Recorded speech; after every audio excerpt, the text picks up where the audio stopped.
What's going on, everybody? It's Childish. We're back at it again with the next Guild War battle. Today we're going to be taking on EpicFail.Alpha, one of our guilds within our community. I'm sure you guys are all familiar with them. As you can see right now, I'm actually going to be doing a voiceover, something that I generally do not do with regards to my Guild Wars, but it just so happened that this last weekend was one of the weekends where I saw the fight and I wanted to go ahead and record the clip, but I was with my son sitting here at the desk that I am right now, and so I recorded it on the back end while he was watching his cartoon. So taking a look at the team down below, I believe I keep that team normally because of the Molon compensation here and having the immunity. Up top, I'm going to be bringing something a little bit different. I'm going to bring some damage by means of Ethna. I'm going to bring Bastet to try to give me the first turn and see if I can take out Theo right away. Even though I don't have the defense break or like an Orion or whatnot to give me the opportunity to get the defense break in. For me, like, even if I can't take Theo out right away, being able to go ahead and stun him and have Kamoon follow through sometimes can proc that Endure, which is definitely what I want. It is kind of scary because we have the Wind Monkey King that can stun me if I don't or by chance with his passive. So but I definitely went ahead and take that risk here. As you can see with the Ethna, I actually went for the defense break over the like a first skill, and even though I had the immunity on the opposing team, the reason being is all three of the elements are wind, water, or neutral. So even as I did right now, I'm not too concerned about trying to take the unit out right away with the third skill. I want to generate as much turns as possible so that I can go ahead and just finish them off.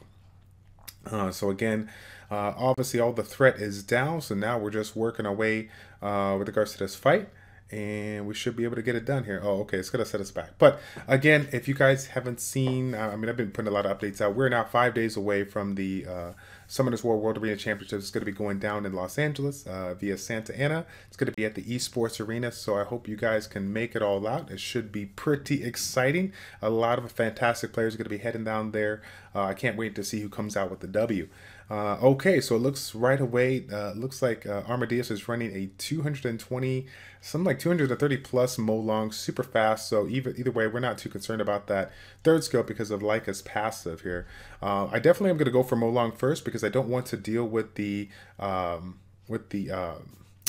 buff removal with regards to the second skill.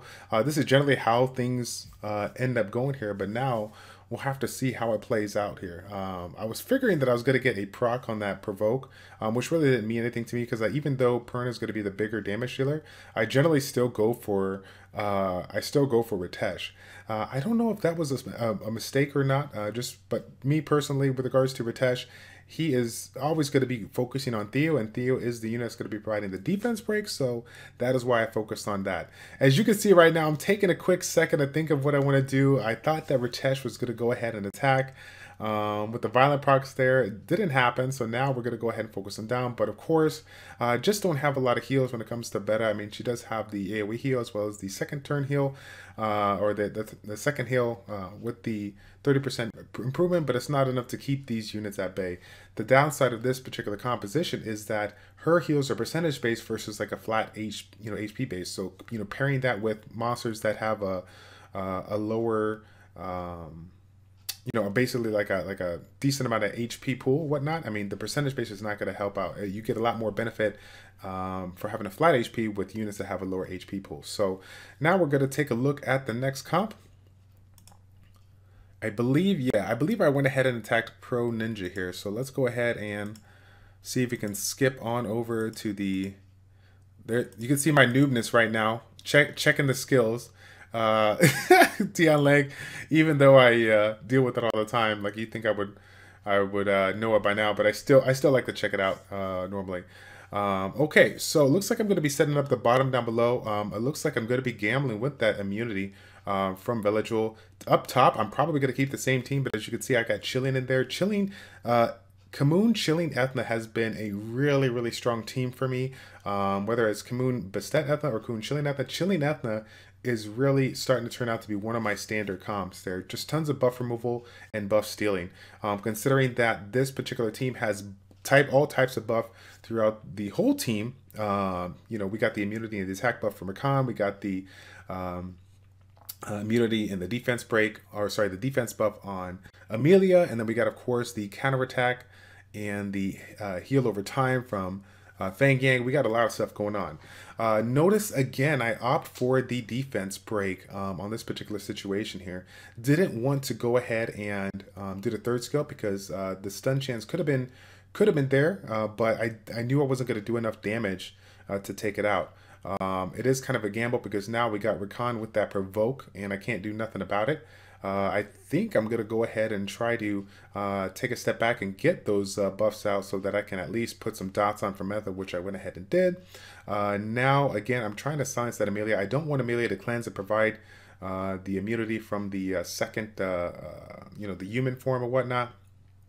And then now it looks like I'm just kind of waiting to, again, do that defense break. Again, 2 out of the 3 monsters being the element, giving me the elemental advantage. So got a lot of opportunity to improve my attack bar. Now that I actually got my attack bar up, I'm going to go for Amelia here. Yes, I'm going to go for Amelia here because, again, I'm not too concerned about Feng Yang. Feng Yang can hit Chillian all day. Chillian is sitting at about 1,500 defense and 30k, over 30k HP. So he can take the hit. And because of the fact that he has the immunity that he's been stealing, now he got the defense buff. I mean, there's just nothing Feng Yang can do. So yeah, now we're just going to get the, I'm just going to sit back, probably going to steal the skills. I don't know if I'm going to put the buff up. It looks like I'm going back and forth about it. But no, I did opt for that buff removal there.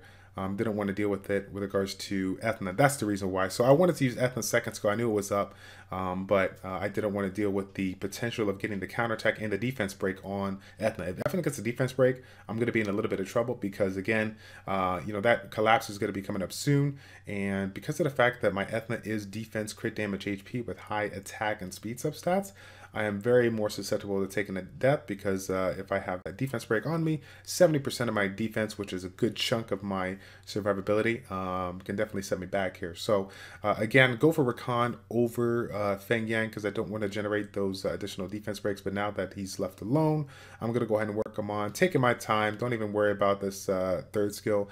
Even though his HP is low enough to take it out, I still go for the second skill. I'm not really sure though, but I will say this: I have been a lot more selective when it comes to my skills here with regards to Ethna, and taking the time to generate those attack bar increases, especially paired with chilling with the critical rate buff. Okay, so again, Tian Lang's a hard counter for the people that have attack bar boosters, but I wasn't too concerned. I basically just wanted to have the immunity on these particular units here. I don't want Ritesh to get that defense break and let Perna get that one shot in. So I'm going to be focusing down Tian Lang right away. It looks like Tian Lang wanted to give me a little blessing in disguise, providing a little bit of attack power increase by means of his passive. Notice I actually go for Perna versus Tian Lang there. My defense break wasn't up, so I wanted to try to lock Perna down and not worry about his burst damage. If I can get the stun up there, I'll leave him alone and then just keep on working on him. Once again, I try to stun Tian Lang because I believe his skill was coming up here with the buff removal. Villagel should be up here next turn if I recall correctly. So we are in a little bit of a situation. I'm thinking about the defense break, but honestly, I'd rather stun. If I remember correctly, I'd rather go for the stun here, but I might opt for the defense break just to take out Tian Lang because I knew that, yeah, I did go for it. And luckily enough, I got the stun. Oh, can I get another one? Nope, I didn't get the other one. But I knew Villagel's skill was up, and I knew I was going to be able to get that turn here. So if I took out Tian Lang, I wouldn't have to deal with that passive, and then I'm going to be able to get the jump and get those skills in. So even though I hit that Perna, as you can see there, I was kind of working on Ritesh a little bit. Some of the people make a little bit of a mistake where they're like, okay, Perna's low health, it's stunned, let me go for it. But I personally believe that I would go for the other threat because the stun is locked down. You don't have to worry about it all too much. If you decide to go for Perna and kill him, now he's going to be available for the next turn versus just letting him stay stunned and then dealing with him on the next round and give him my skills to kind of climb back up. So now, of course, we got Perna down. So we can go ahead and do work. I don't know why I'm not autoing at this time. It is 3v1, but this is all being recorded while my son is sitting on my lap watching this cartoon, so I don't know if I was paying attention all too much there. But that was Pro Ninja, the Guardian 3 player, one of our top players there in the in EpicFail.Alpha here. So now let's take a look to see which one is the next fight to go. I definitely know that I don't go for Nicholas. I think it's going to be Sola. Yeah, I think I go for Sola right here. So let's go ahead and skip a little bit. All right, so here we go. It looks like I'm trying to decide what I want to go ahead and do here. I don't know. Oh yeah, because generally, so this in particular situation, I generally run my Jultan Kumar Chloe composition on the top there. But as you guys saw, I wanted to play a little bit of a gambling game and take on my Cleave team, which was kind of crazy because this is something that can get me in a little bit of trouble once Rakan provides his immunity. But again, I knew that my Pumbek was built pretty darn tanky. If you guys haven't seen it, he's like a 25k HP Pumbek with damage that can compete with the other Pumbeks out there in the game. Great attack, great critical rate, great damage. Unfortunately, we had the provoke on there, but again, to my fortune as well, the counterattack did not go off, so I didn't have to deal with that. We definitely want to go ahead and take CR out, and even though we don't have the defense break, I just want to do as much damage as possible. Pumbek having his skill up, we're going to be able to do as much damage as possible to Orion, and then have that ignore aspect hit out Rakan. It doesn't kill Rakan, but Rakan does get the counterattack and the KO. Even though that happens, I believe we're going to be coming out here with a win because I know that my Shike does have some great damage, and so, you know, with that low of health, I knew that I was going to be able to take it out. This is a pretty kind of standard composition once again here. I've been using Mihai Wang quite a bit now that I got it synergized and synced to have his skills go before Kumar. I want that defense to be break to be available because I want, you know, Kumar to be able to follow through and you know, do work. Of course, I opt for the third skill over the second skill because of the fact that 2 of the 3 units here have some type of heal mechanic. I want to get that hit point disturb out right away and just continuously work them down. In this particular situation, I see a lot of Eladriel. I see a lot of compositions like this that leave the Dark Lich Grego, you know, kind of sitting by. But I feel like because of the strength of his passive, you know, paired with Eladriel and being able to revive at full, I think it's smart to go with Eladriel first. Even though his Eladriel I know is going to be like max resistance, I'm still going to take my time and not be too concerned about it. The benefit of this particular team is having 2 units, so it's going to provide that defense break. But because of the fact that I brought Velajul, that's going to set them back. That's going to reduce the amount of damage that they do and just basically allow me to take them out slow and steady, which is what I do here. Ritesh is down. Now we can go ahead and literally auto the match and just kind of finish it off right there with regards to this particular composition. So yeah, Grego is down and we get the win here. It looks like we finished off with 2 victories and a draw. Yeah, that unfortunate happening on with that Theo Beta Leica combination where Perna went ham. Nothing we could do there. We try to save some of the units because, again, if you guys noticed, I believe that was one of my first fights. So I went ahead and opted to save a couple of units right at the end there versus potentially losing them. That could have benefited me in a particular fight. So again, guys, that's going to be it for this match, EpicFail.Delta versus EpicFail.Alpha. Let me know what you guys think about that. Obviously, I like to do my commentary live, but if I get an opportunity to record, I want to go ahead and do that you know, when it is available, because again, there's going to be a lot of random times where my son likes to come on down, hang out with me, and then just like watch his cartoons on my computer versus watching on a TV. I know the wife likes it because that reduces the wife aggro down. She can do a couple of things upstairs, you know, with regards to relaxing or setting up, you know, a dinner or something like that, or whatever the case may be. So gives a little bit of time for him to kind of chill, watch what he likes to watch, but you know, not tie up both parents right now, so we can kind of get a couple of things done around the house. So but again, guys, that is it. Once again, 5 days out, we got the Summoners War World Arena Championship. Super excited to get that underway. Again, I will not be on that one. I will be at the one in October as well as November. The October one is going to be in New York. on October 7th. That's going to be at the Time Inc. Auditorium, once again, from 10 a.m. to 5 p.m. I hope you guys can stop on by. 750 crystals. They're going to be giving away some swag bags. I think it's going to be included in some of this hats, something you guys have been waiting for quite some time. So a lot of cool things going down. I'm looking forward to seeing you guys all there.